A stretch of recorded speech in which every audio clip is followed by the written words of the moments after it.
Hola, lectores, escritores, curiosos, vamos dentro del laberinto.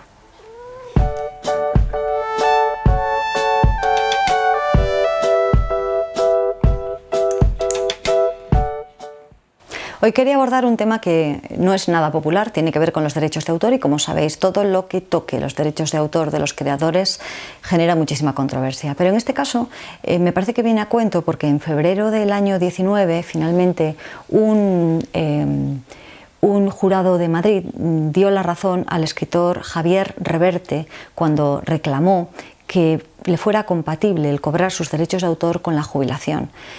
¿Qué ha ocurrido para llegar a este extremo? Un extremo en el que un autor ha sido multado porque estaba cobrando una pensión por la cual había cotizado durante más de los años necesarios y al mismo tiempo estaba cobrando los derechos de autor de sus libros. Bueno, en torno a los años 60, una ley habló de la incompatibilidad entre los ingresos activos y, por otro lado, cobrar la jubilación. Dentro de esa ley se hablaba también de cuáles eran las situaciones en las que se podían encontrar los creadores, por ejemplo también los escritores. Y la realidad era que esa ley marcaba una incompatibilidad entre derechos de autor y entre cobrar la pensión. Pero de facto no se estaba aplicando porque se consideraba que esa ley era abiertamente injusta para la persona afectada.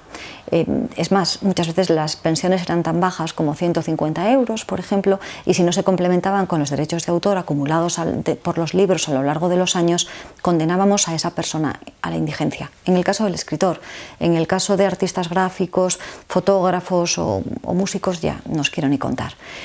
Pero debido a un cambio de criterio expresado en el Real Decreto de 2012, empezó a llevarse a cabo, a partir sobre todo de 2013, esa ley.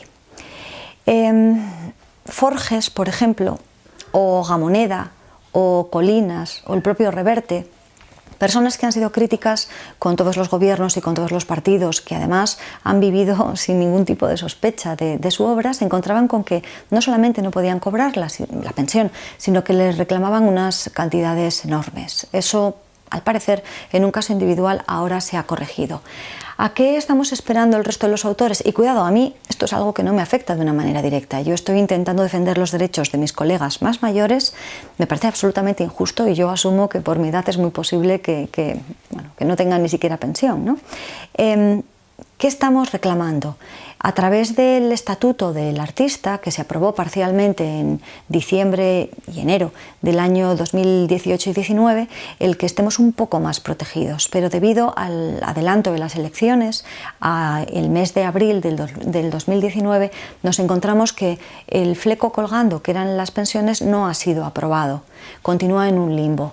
Como el Estatuto se aprobó por unanimidad por parte de todos los partidos políticos, confiamos en que eso se lleve a cabo, pero no sabemos ni cuándo, ni cómo, ni si hay un cambio dentro del Parlamento, cómo podrá eso afectar o no. ¿A qué va a llevar? Va a llevar a que únicamente las personas acomodadas puedan dedicarse a escribir. Va a llevar a un empobrecimiento paulatino de la cultura porque muchos creadores comienzan a ser realmente interesantes, prósperos, a tener tiempo voy a centrarme en escribir, para escribir o para pensar cuando están ya jubilados. Muchos de ellos han estado cotizando por pensiones a lo largo de su vida por ser profesores o por ser abogados, por ser autónomos. No tiene ningún tipo de sentido el que se puedan percibir otro tipo de rentas por ingresos. La propia Maruja Torres decía que si en lugar de reinvertir en su carrera se hubiera dedicado a comprar pisos, estaría en una situación más desahogada, y en cambio que por los derechos de autor, que es una renta sobre nuestro trabajo, no se pueda percibir esa compatibilidad. ¿Por qué digo que es una renta? Porque al escritor, incluso aunque estuviera jubilado y escribiera un libro, no se le paga por escribir, se le paga por explotar sus derechos. Por lo tanto, es una renta que se percibe sobre unos derechos generados.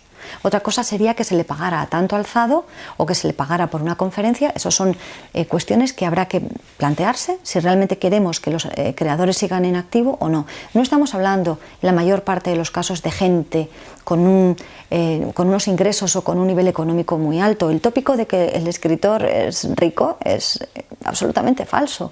Las cantidades que se perciben anualmente apenas llegan para ir tirando. Y estamos hablando muchas veces de autores que llevan toda la vida publicando libros, que a lo mejor de pronto logran una reedición de un libro que publicaron hace 20 años y que ahora mismo se les está privando de que se beneficien. Esperemos, vamos a ver si dentro de unos meses podemos hablar de la resolución de este conflicto, y espero haberos también aclarado un poco más por qué esto es importante. Es importante no solamente por un derecho puro y duro de un trabajador, sino también porque sin derechos intelectuales nos cargamos la cultura, seremos mucho más manipulables, seremos mucho más pobres en todos los sentidos y, sobre todo, repito, no estamos democratizando en absoluto la cultura, algo que seguro que mucha gente considera que es adecuado, esa incompatibilidad para impedir que una persona reciba un doble beneficio, a medio o largo plazo está perjudicándonos a todos, lo primero a los creadores ancianos.